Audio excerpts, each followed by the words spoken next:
करौली वाली ने।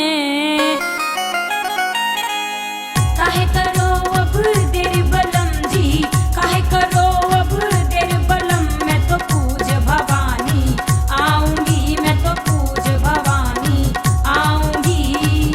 मान जा मेरी बाती गोरी, मान जा मेरी बाती गोरी, मेले में ठके खाएगी रे, मेले में ठके खाएगी। मैं तो माँ के भवन को जाऊंगी।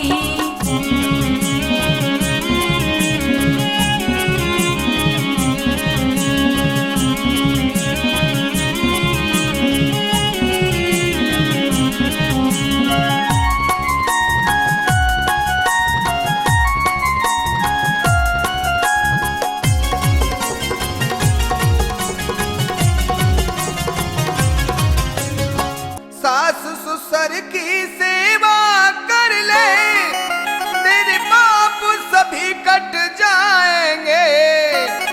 सास ससुर की सेवा कर ले, तेरे पाप सभी कट जाएंगे।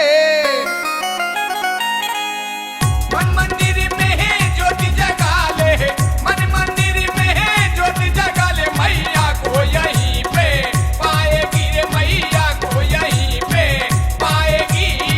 सुन ले मेरी बात बलम जी, सुन ले मेरी बात बलम, मैं तो माँ के भवन को जाऊंगी, मैं तो माँ के भवन को जाऊंगी। मेले में ठके खाएगी।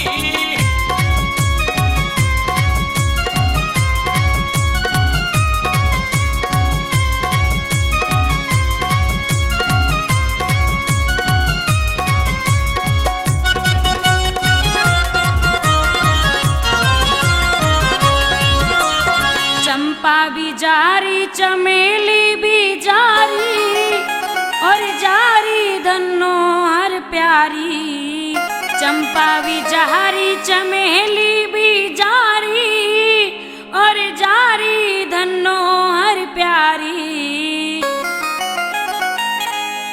मैं कैसे रह जाऊं बलम जी, मैं कैसे रह जाऊं बलम, मैं तो इडली डोसा खाऊंगी, मैं तो इडली डोसा खाऊंगी। मान जा मेरी बाती गोरी, मान जा मेरी बाती गोरी, मेले में ठके खाएगी रे, मेले में ठके खाएगी। मैं तो माँ के भवन को जाऊंगी।